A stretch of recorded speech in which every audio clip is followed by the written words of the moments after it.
Hello everyone, welcome to my channel K education. कैसे हैं आप सभी लोग? आई होप कि आप सभी लोग अच्छे होंगे।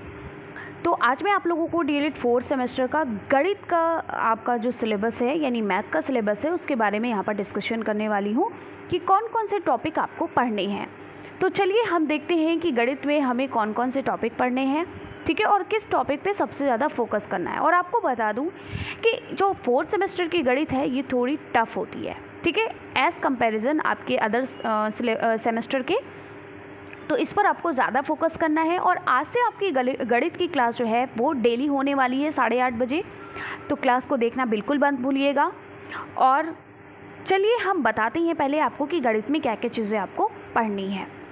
पहला यहाँ पर देखिए, पहला आपका इकाई फर्स्ट यानी आपका जो चैप्टर फर्स्ट यूनिट फर्स्ट जो आपका है वो ये है करनी, करणीगत राशि, करनी चिन्ह और करनी का घातांक। यानी कि करनी का घातांक, करनी और करनी घातांक पे हमें यहाँ पर बहुत सारे सवाल करने हैं। करनी, करनी राशि, करनी चिन्ह क्या होता है, ठीक है, करनी चिन्ह आप देखते हैं क्या होता है, करनी राशि क्या होती है, इसके अंदर जो भी संख्या लिखी होती है करनी राशि क्या होती है, घात क्या होती है, ठीक है, मान लो यहाँ पर n घात है। तो इस तरीके से मुझे इसके बारे में पढ़ना है। तो आई होप कि आप सभी लोग अच्छे होंगे। और अगर आप लोग पहली बार चैनल पर हैं तो चैनल को सब्सक्राइब कर लें, साइड में बेल आइकन है उसको प्रेस कर लें ताकि जब भी मैं कोई वीडियो अपलोड करूं या कोई लाइव क्लासेस लूँ आपको उसका नोटिफिकेशन सबसे पहले पहुंचे। इसके साथ साथ आप लोग बहुत ज़्यादा परेशान हैं कि मैम नोट्स कब मिलेंगे। तो मेरे नोट्स आप लोगों को 10 सितंबर से देना शुरू हो जाएंगे, आपको मिलना शुरू हो जाएंगे, ठीक है। तो 10 सितंबर से आप नोट्स को भी परचेस कर सकते हो। तो हम बात करते हैं यहाँ पर सेकेंड इकाई की। तो इकाई नंबर 2 कह रहा है इसमें हमें वर्ग पढ़ना है, वर्गमूल पढ़ना है, घन पढ़ना है, घनमूल की अवधारणा। वर्ग, वर्गमूल, घन और घनमूल की अवधारणा के बारे में हमें यहाँ पर पढ़ना है। इससे पहले अब 3rd सेमेस्टर में भी वर्गमूल और घनमूल के बारे में, वर्ग और घन के बारे में आपने पढ़ा है, लेकिन यहाँ पर हमें वर्गमूल और घनमूल के बारे में भी पढ़ना है, ठीक है। इकाई 3 क्या कहता है, किसी संख्या का वर्गमूल दशमलव संख्या का वर्गमूल ज्ञात करना। यानी किसी भी संख्या का वर्गमूल ज्ञात करना और दशमलव संख्या का भी वर्गमूल किस तरीके से ज्ञात किया जाता है, इससे संबंधित आपको प्रश्न पढ़ने हैं, ठीक है। इकाई नंबर 4 कहता है कि पूर्ण घन संख्याओं का, पूर्ण घन दशमलव संख्याओं का घनमूल। यानी पूर्ण घन संख्याओं और पूर्ण घन दशमलव संख्याओं का घनमूल, दोनों का, पूर्ण घन संख्या जो आपकी होती है और पूर्ण घन दशमलव संख्याएं, उनका आपको वर्गमूल पढ़ना है, ठीक है, और घनमूल पढ़ना है। इकाई 5 कहती है किसी सिक्के के उछालने पर चित्त या पट के ऊपर पड़ने की संभावना का संबोध। आप जब सिक्का उछालते हो, आप जब कोई गेम वगैरह खेलते हो तो कहते हो चलो हम चित्त और पट खेलते हैं। जिसका चित्त आएगा तो वो पहला नंबर होगा, पट आएगा तो वो दूसरे नंबर पर वो खेलेगा। तो इसी तरीके से जब सिक्का उछालने पर चित्त और पट के ऊपर जो पड़ने की जो संभावना होती है, इससे संबंधित आपके क्वेश्चन आपको पढ़ने हैं। यानी सिक्के से संबंधित आपको क्वेश्चन पढ़ने हैं, ठीक है। इकाई नंबर 6 क्या है, किसी पासे को उछालने पर किसी एक फलक के ऊपर आने की संभावना। जब आप पासा उछालते हो, आपने लूडो खेला होगा, लूडो का जो पासा होता है तो उस पर आपको पता है 6 संख्या तक होता है।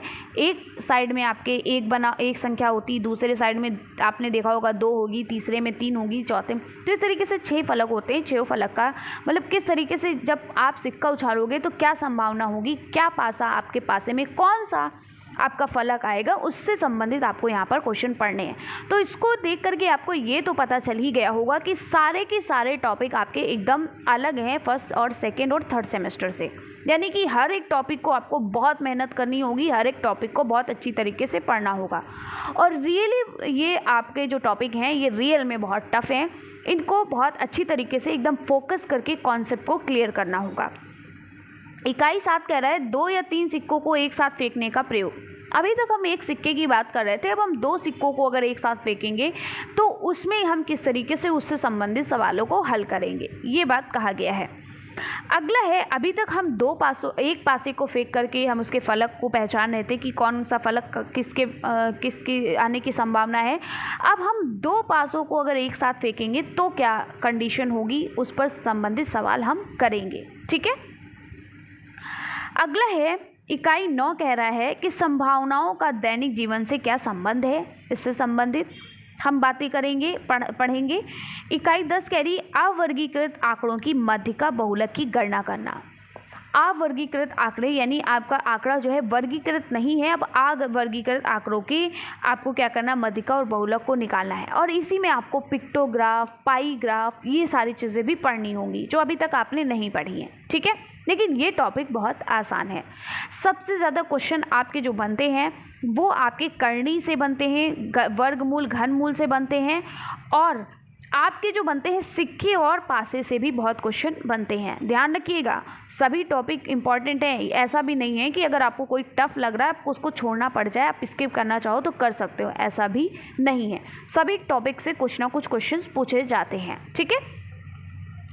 अगला है त्रिकोणमितीय अनुपातों की अवधारणा। 0 अंश, 30 अंश, 45 अंश, 60 अंश और 90 अंश के कोणों के त्रिकोणमितीय अनुपात ज्ञात करना, ठीक है। त्रिकोणमिति यानी 3 कोण होते हैं आपके, त्रिकोणमितीय अनुपात इसमें आपको ज्ञात करना होगा। कैसे ज्ञात करना है वो मैं आपको पढ़ाऊंगी तब बताऊंगी, यहाँ पर मैं डिस्कस करने वाला नहीं हूँ ज़्यादा, ठीक है।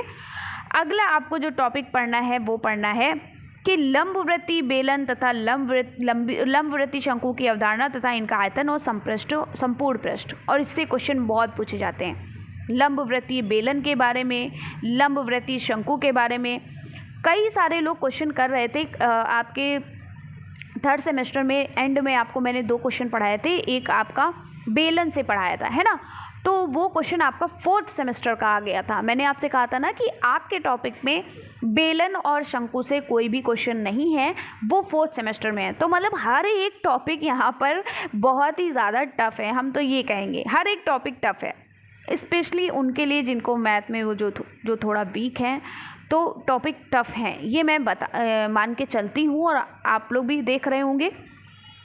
तो आपको यहाँ पर लंबवृत्तीय बेलन, लंबवृत्तीय शंकु की अवधारणा, उनका आयतन, उनका संपूर्ण पृष्ठ ज्ञात करना यहाँ पर होगा।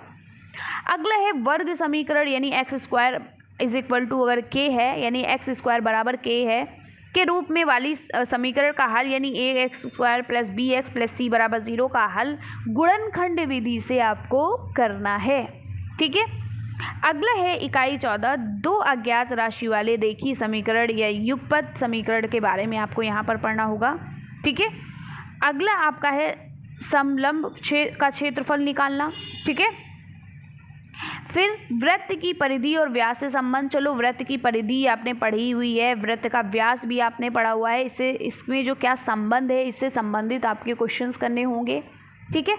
वृत्त का क्षेत्रफल आपने निकाला ही है, वृत्त, चलो ये एक टॉपिक, ऐसा टॉपिक मुझे मिला अभी तक कि मैंने देखा कि इससे संबंधित क्वेश्चन मैंने बहुत सारे किए हैं, 3rd सेमेस्टर में ही किए हैं, तो ये एक ऐसा टॉपिक है जो 3rd सेमेस्टर से मैच करता हुआ मिल गया। बाकी तो अभी के जितने भी थे वो नहीं मिले। अगला है चतुर्भुज का अर्थ, इसके विकर्ण, इसके संलग्न भुजाएं, इसकी सम्मुख भुजाएं, इसकी सम्मुख और बाहम कोणों का बोध, ये सारी चीज़ें आपको क्या करनी है, चतुर्भुज के अंतर्गत आपको ज्ञात करनी है, ठीक है। आगे हम बात करते हैं, अगला टॉपिक आपका यानी कि 19 है, यानी 20 टॉपिक आपको पढ़ने हैं। अगला टॉपिक है चतुर्भुज के प्रकार, समलंब, समांतर चतुर्भुज, समचतुर्भुज, आयत, वर्ग, इसके प्रगुणों का प्रायोगिक सत्यापन करना। तो ये एक टॉपिक आपका है जिस आपको जो कवर करना है। अगला आपका टॉपिक है चक्रीय चतुर्भुज, चक्रीय बिंदु की अवधारणा ज्ञात कीजिए। तो ये है आपका लास्ट टॉपिक जिसको आपको पढ़ना है। तो इतने सारे टॉपिक हैं और आपको बता दूं मैथ पे आपको स्टार्टिंग से फोकस करना है। हम ये नहीं कह सकते हैं कि मैथ अभी नहीं लेकर के चलना है, बाद में लेकर के चलना है, मैथ पे बिल्कुल आपको फोकस करना पड़ेगा। तो इस बार की अगर हम बात करें तो सबसे ज़्यादा आपको मैथ, इंग्लिश और सोशल साइंस, 3 चीज़ों पे आपको फोकस करना रहेगा, क्योंकि ये तीनों के तीनों आसान नहीं हैं। सोशल साइंस इतना टफ नहीं है, बहुत ज़्यादा नहीं है, लेकिन 4th सेमेस्टर में क्या होता है, आपके स्किल को चेक करने के लिए क्या करते हैं, कई सारे जनरल नॉलेज के क्वेश्चन दे दिए जाते हैं 4th सेमेस्टर में। अक्सर मैंने इसे देखा है, ठीक है, अलग से थोड़ा क्वेश्चन दे दिए जाते हैं आपकी नॉलेज को चेक करने के लिए। तो इसलिए थोड़ा सा उसमें जो 15 नंबर के क्वेश्चन होते हैं उन पे फोकस करना रहता है। बाकी आपको 4th सेमेस्टर में आपको इंग्लिश और मैथ पे बहुत फोकस करना है। बाकी आपका फर्स्ट पेपर है, शांति शिक्षा भी है, बहुत आसान पेपर है शांति शिक्षा, एकदम डरने की ज़रूरत नहीं है, ठीक है। फर्स्ट पेपर भी आपका आसान है, सेकंड पेपर भी ठीक है, और आपका हिंदी तो आसान रहता ही है, और साइंस, हाँ साइंस भी आसान नहीं है, इतना ध्यान रखिएगा। साइंस भी बहुत आसान नहीं, लेकिन हाँ ये है कि साइंस आप प्रैक्टिस करोगे, रट्टा मारोगे तो हो जाएगा। आपके कुछ सब्जेक्ट ऐसे होते हैं जिनको आप नहीं भी आती तो रट के चले जाते हो जाता है, यानी आप समझ गए, आपने उनको पढ़ लिया अच्छे से तो हो जाएगा साइंस भी। लेकिन बहुत इजी नहीं होता, हम ये नहीं कहेंगे कि बहुत इजी होता है, बहुत इजी नहीं होता, क्योंकि उसमें समीकरण वगैरह आती हैं, यानी कि केमिकल रिएक्शंस वगैरह भी आती हैं। तो आपको 4th सेमेस्टर में बहुत मेहनत करनी है। आप लोग बहुत ज़्यादा परेशान हो सीटेट को लेकर के, यूपी टेट को लेकर के, सुपर टेट को लेकर के। पहले ये देखो जो हमारे आगे रखा हुआ है 4th सेमेस्टर, जो कि काफ़ी टफ है, पहले इसको क्लियर करो। अपनी टेंशन, अपने मार्ग को विचलित मत करो, इधर उधर मत करो, एक पर फोकस करो, ठीक है। आप 4th सेमेस्टर पर फोकस करिए, आपको स्टार्टिंग से फोकस करना पड़ेगा भाई। 4th सेमेस्टर को स्टार्टिंग से पढ़ना पड़ता है, बहुत टफ है, आप उठा करके देखिए, बहुत टफ है। तो आप लोग इस पर फोकस करिए, पहले इसको एक बार अच्छे से क्लियर कर लीजिए, या फिर आप इसको 2-3 महीने एकदम अच्छे से पढ़ लीजिए। उसके बाद अब आगे का क्या करना है वो करिए, ठीक है। तो आपको 4th सेमेस्टर में यही मेरा कहना है, फोकस करना है, क्योंकि 4th सेमेस्टर इतना आसान नहीं है, ठीक है। इंग्लिश भी पढ़ना होता है इसमें, और मैथ भी पढ़ना होता है। बहुत से ऐसे प्रशिक्षु जिनकी इंग्लिश वीक होती है, जिन्होंने इंग्लिश नहीं ली होती है, फिर भी उनको पढ़ना पड़ता है, ठीक है। और आपको मैथ पढ़ना पड़ता है जो कि टफ है। तो इन सब चीज़ों को ध्यान दे करके पढ़िए ताकि बैक ना लग पाए, ठीक है। मेरा मेन जो मोटिव यही है कि आपकी बैक ना लगे, क्योंकि अगर बैक लग गई तो सब सत्यानाश हो जाएगा, ठीक है। तो बैक ना लगने पाए किसी भी तरीके से, बाकी तो आप क्लियर कर ही लोगे मेहनत करके, क्योंकि इतना ज़्यादा अब आगे नहीं है, ठीक है। तो चलिए फिर हम मिलते हैं इसी तरीके से नेक्स्ट वीडियो में। आज की क्लास, आपकी शाम की क्लास 8:30 बजे जो होगी, क्लास को देखना मत भूलिएगा। 8:30 बजे मैंने क्लास को रखा हुआ है, इसलिए मैंने सबसे पहले आपको बता दिया कि हमें क्या क्या चीज़ें पढ़नी, कैसे कैसे टॉपिक को लेकर के चलना है, सिलेबस बताना ज़रूरी था। तो चलिए फिर मिलते हैं इसी तरीके से हम नेक्स्ट वीडियो में। खुश रहिए, प्रसन्न रहिए। अगर वीडियो अच्छी लग रही है तो लाइक किया करिए और शेयर कर दिया करिए, ठीक है। बाकी आप तो मेरे टेलीग्राम चैनल और ग्रुप से जुड़े ही होंगे, अगर नहीं जुड़े हैं तो आप डिस्क्रिप्शन बॉक्स में जाइए, आपको लिंक मिल जाएगी, वहाँ से आप कनेक्ट हो सकते हैं, ज्वाइन कर सकते हैं। तो चलिए फिर मिलते हैं नेक्स्ट वीडियो में। खुश रहिए, प्रसन्न रहिए, आगे बढ़ते रहिए। तब तक के लिए बाय बाय, टेक केयर।